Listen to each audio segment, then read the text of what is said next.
The concept was pretty simple back in 1986. Build a boat out of cardboard and make it float. Well, as you might have guessed, a lot of them turned out to be a big, soggy, corrugated mess. But interest caught on year after year, and eventually it became internationally known. And thus we have the World Championship cardboard boat races here in Heber Springs at Greers Ferry Lake.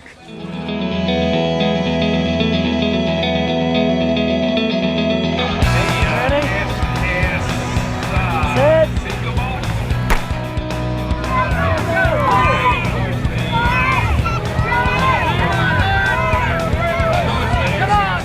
25 years ago, we had a couple of ladies in town, Pat Zellmer and Peggy Reeder, who developed a special events committee. They had heard about, I believe it's in Illinois, of a cardboard boat regatta. And so they were trying to come up with an idea of some event, something a little different to bring tourism to our area. That was a lot of fun, and here we still are today.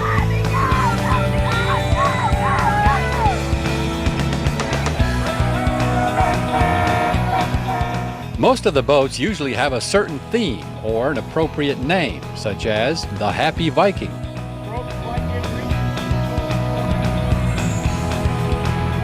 It's just a concept I come up with and put it on paper. Started cutting, made several, I made a mini model first, and then just developed the boat from there. Built the head first. The head goes all the way to the bottom, and so does the tail. It's not glued on there. It is all the way. It's part of the structure. And then I built the boat around it, around the two of them. How long did it take you?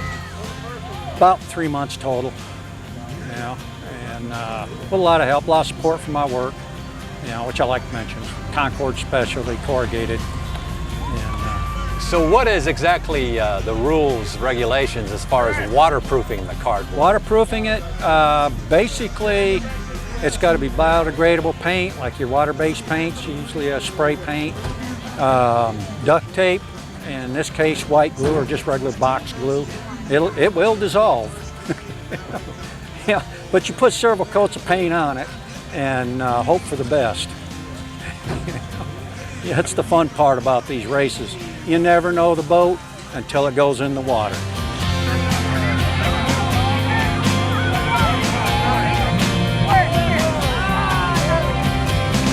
Well, we were assigned a project from our mentors for Southwestern Energy. We're interns down here working for the summer in petroleum engineering. So we were assigned a project from Mr. Mason Reed, Mr. Adam Pardue, and Sean Smith, our mentors. They gave us some good advice on how to build, what we ought to do to construct this thing. So we took their ideas and our ideas, put them all together, and got them to go and get us some materials donated. We went out searching the cardboard factories and threw together a little V-bottom boat at first, and that didn't work. It was a little tipsy, so we had to go back to the drawing board and make it a flat bottom boat, like we were going in the swamps or something down south. So that's where I'm from, South Louisiana. All right. And I go to Louisiana State University. This is Jonathan Robichaud. He's intern with us also. He's from New Brunswick, Canada.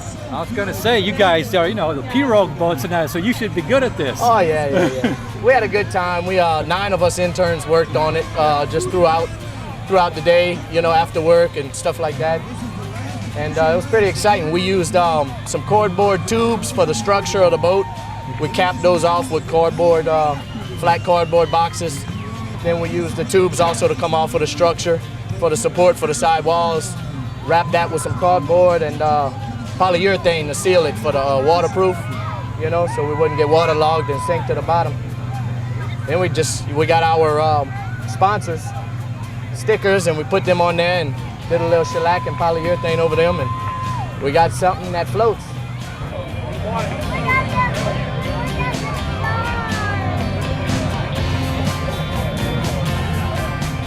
For the most part, contestants usually have to rebuild boats from one year to the next, but some are built so sturdy they can be reused year after year. Yeah, 13 years. I guess the engineering department of Jonesboro did a really good job. I mean, it's gone through some weather, buddy. So it's compressed cardboard. Yeah. And then what kind of waterproofing is it? Epoxy or whatever I see over there? I think on the outside it's a combination of epoxy and then a coat of paint, and then the inside might just be some kind of glue or something of that nature. I understand it's quite heavy. Oh, it is very heavy. And I wonder if it floats. Yeah.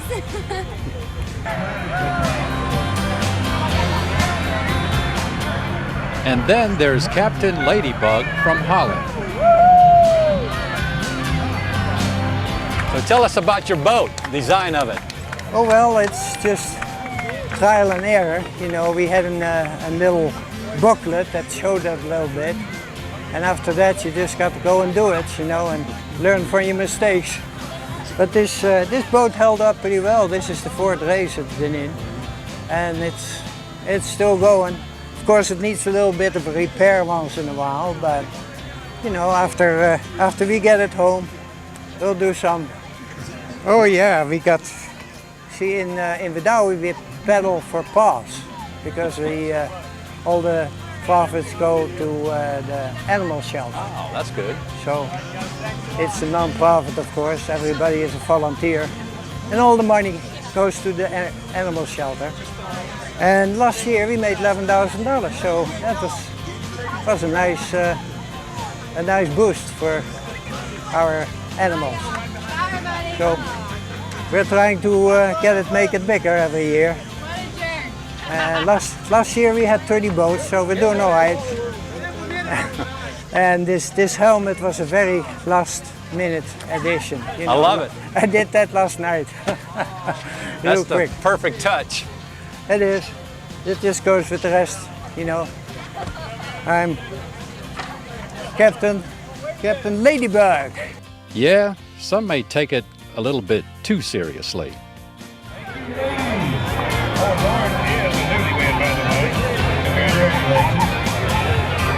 And they're on. Oh my God, look at that green. That is boat number 504.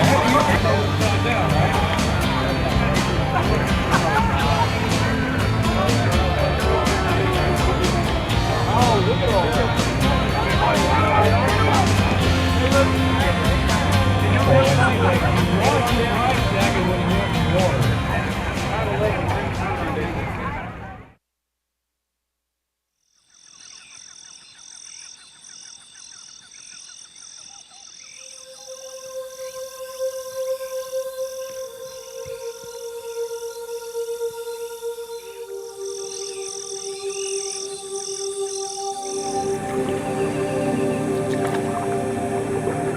The lower Mississippi River creates one of America's greatest wildernesses, and it's the canoe that was the mode of transportation on this river for some 2,000 years.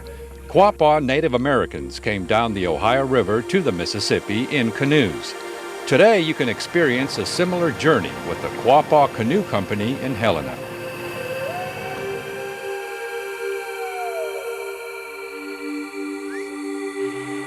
Your guides are the mighty Quapaws with John Rusky at the helm. I've always been fascinated by just by the shape of the Mississippi River and the beautiful, loopy, meandering blue line, you know, that you always see on the maps when you're looking at maps of the United States or of the South.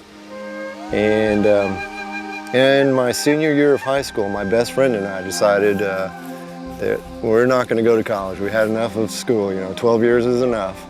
And so instead, much to the consternation of our guidance counselors, we met after working all summer. We met on the Minnesota-Wisconsin border above La Crosse, Wisconsin, and built a 12 by 24 foot raft and embarked on a 5-month journey. 5 months later, we started in 1982, we ended in 1983. I spent my first night in the state of Mississippi on a muddy island as a refugee. The raft actually broke up, and I didn't stay in Mississippi after that, not long after that, but something about that 5-month raft journey drove something in deep, and I haven't been able to shake it since. So I don't know what it is exactly, but I love water. I've always loved water, but I love the Mississippi more than any other water I've ever been on. And I guess you have to learn to, appreciate it and respect it. Yeah, that's right. Yeah, the Mississippi is a strange landscape. You know, most people's experience of the Mississippi, and a lot of people experience it because, you know, we got a lot of busy highways that cross it, and it travels, you know, drains 66 million people live in the greater Mississippi drainage. And yet very few people understand what it's like actually on the river itself. And if your only experience is what you see crossing the bridge, then you'll never experience something like this. I think it's a pretty neat experience to go out in a canoe that can hold 10 to 12 people, and it's definitely your one side gets really worn down, so you have to switch sides mid-canoe, but it's a pretty cool experience. I love it. What do you think, just, you know, doing this on the Mississippi? And I was a little bit nervous, especially with all the rain and stuff, and I was like, Mom and Dad, we're gonna go canoeing on the Mississippi River, and they kind of flipped out a little bit, but it was okay. It's okay. I'm with experienced canoeists, so I'm not nervous about it. you also don't have to be nervous about these mega-sized canoes capsizing. The design is based on the French voyageur canoe design that the French voyageurs used on the Great Lakes, the fur trappers. They took their design from the beautiful birch bark canoes that the native people of the North Woods built. That is a thousands of years old design. There was thousands of years of trial and error and passing from one canoe builder to another tradition, you know, that went into what we're paddling today. The shape is very similar. Underneath, you know, the part that actually touches the water, that's the part that really counts, you know, because that's what is cutting the water and what, you know, allows you safe passage. That part is unchanged, you know, from what the French voyageurs are using in the Great Lakes. And what you see on the top is slightly different, but, and the materials are obviously different. You know, we're using Louisiana bald cypress, and this other, the June bug, she's kind of an anomaly. We got a stash of redwood, so we built a canoe out of redwood. But usually we use cypress.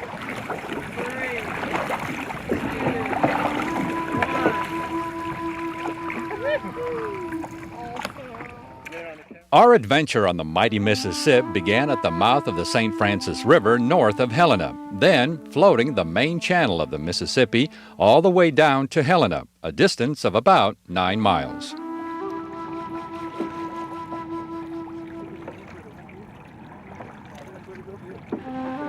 It's great to get away from life. It's great to get away from technology and cameras and stuff and email and just come out here and see God's grace. There's not too many people that think about, you know, floating the Mississippi River. No, they think, a lot of people think you're crazy to do it.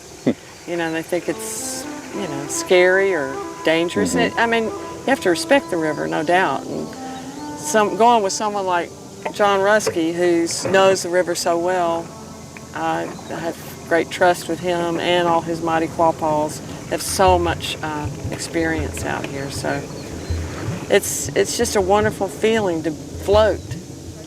I mean, to swim. I was just swimming in the river. It just feels incredible. The temperature is wonderful, and all these birds and wildlife. Oh, that's just a great thing to do, and it's right here. It's just right here, and you know, not a lot of people encounter nature much anymore. It's a good thing.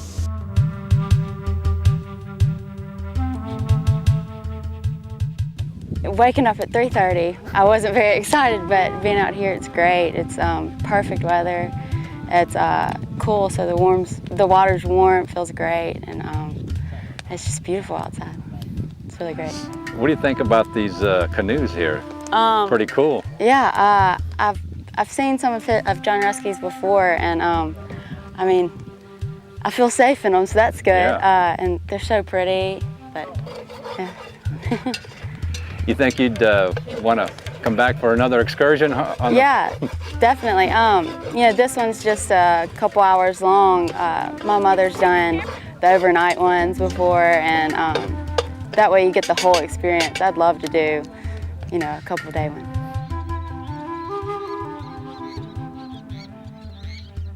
I've really enjoyed it. It's a different experience. You know, we've canoed and floated all kinds of rivers in North America, but nothing like this. This is huge magnitude of river, you know, and swiftness, the power of the river, especially when we floated by those buoys out there and you see the current. You don't feel the current until you see the current floating by something still like that. It's really awesome. And of course the sandbars, what can you say? It's just incredible beauty.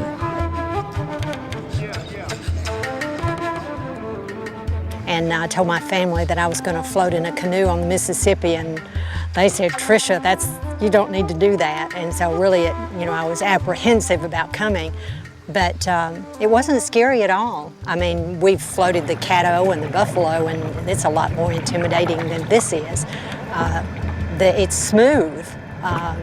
It's fast, but it's smooth. It's not the least bit scary, and I've had a really good time. Enjoyed the cookout on the sandbar here. I like things like that, and the people that we went with on the canoe are they're very cordial. It's always good to meet new people, friends. But yeah, this was a real good experience. I really enjoyed it. We guarantee you'll enjoy it as well. The experience may even move you to do the mighty Quapaw headstand on the mighty Mississip. I'm gonna try one hand. John Ruskey's Mighty Quapaws, by the way, are some of the local youth in Helena. I've always paid attention to the youth in my community, wherever I am, and it's something that was passed on to me by my mentor, Johnny Billington, that if you don't share these things that you know and skills that you have, then they're going to die when you die. You know, so it's one of our missions to help young men and women experience the beauty of the Mississippi and to learn important lifelong skills through that process.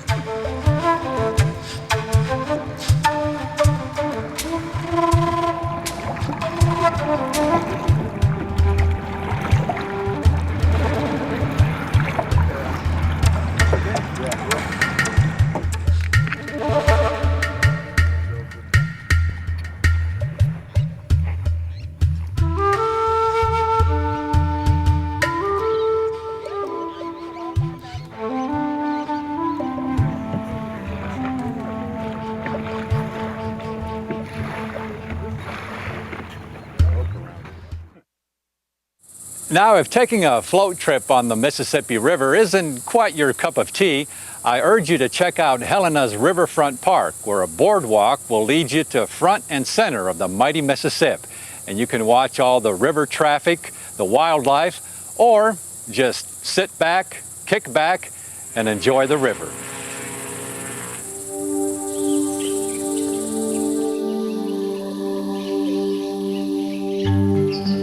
Interpretive signs provided by the National Audubon Society inform visitors about the unique local ecosystem, thus making this park wildlife habitat area a vital educational tool.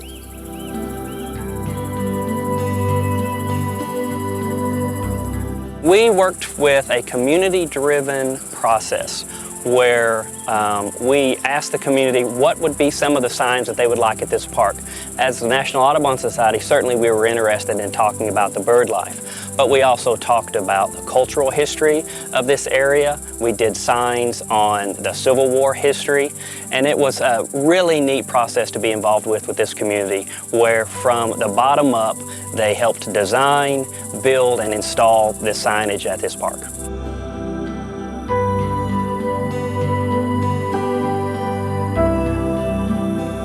Other than Memphis, Helena is the only other main city on the Mississippi along a 300-mile-plus stretch downriver.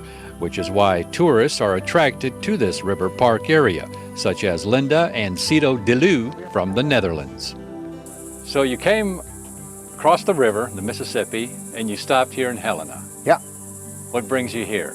What do you think of the area? Well, the nature, the rest, and also the beautiful people living over here in the United States. But for sure, most important for us is following the Mississippi, because we've read a lot about the Mississippi, but we wanted to see it with our own eyes. And what do you think of the mighty Mississippi here at this park? Oh, it's beautiful. It is really beautiful, don't you think? Yeah. It's calm now. It's nice. It's a very wide river, because we have also a lot of water in our country. There's a lot of rivers, but not that wide as this. This is really fantastic.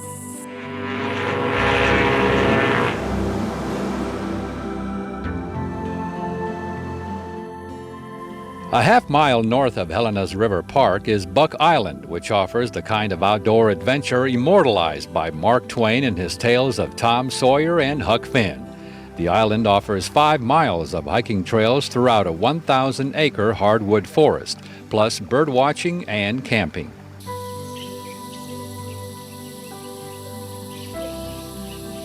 Well, when Audubon came to Arkansas in the late 1700s and came up the Mississippi and then went up to Point Chicot here in Arkansas and saw the ivory-billed woodpecker and did his journal, it's exciting to me that now, over 100 years later, we, the nation's oldest conservation organizations, is on the banks of the Mississippi River trying to do the same work that he was about in protecting the nation's flyway and connect people to this resource. So when I canoed the river this morning at 5 o'clock and we floated down the Mississippi, I think how fabulous it would be if every kid in this community got to have that experience. If they got to see the egrets and the great blue herons and the least terns diving and everything, they would think, I live in a special place. And when you can look at the natural world where you live and think, I live in a special, beautiful place, it makes all kinds of connections. Of course it connects to art, and of course it connects to recreation, but it makes a strong connection to civic pride and responsibility. And to my mind, one of the things I'm really concerned about is, are we connecting kids to science in a way that makes them even want to learn it?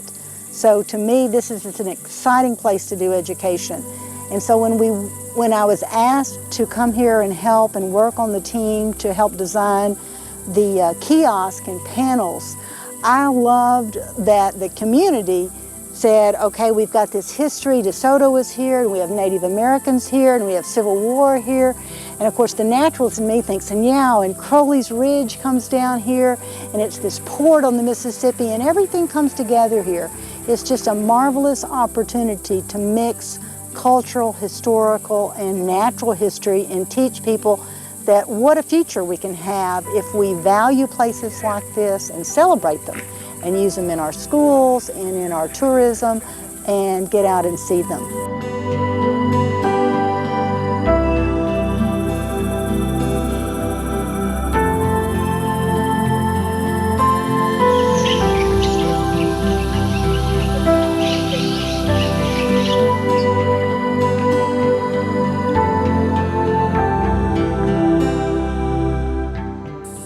So check out for yourself Helena's Riverfront Park, or better yet, take a float trip on the mighty Mississippi with the Quapaw Canoe Company. And for more on these destinations, plus many of our others, or to order a copy of an episode, visit our website, aetn.org/Exploring Arkansas. And we'll see you again the next time for another exciting adventure on Exploring Arkansas.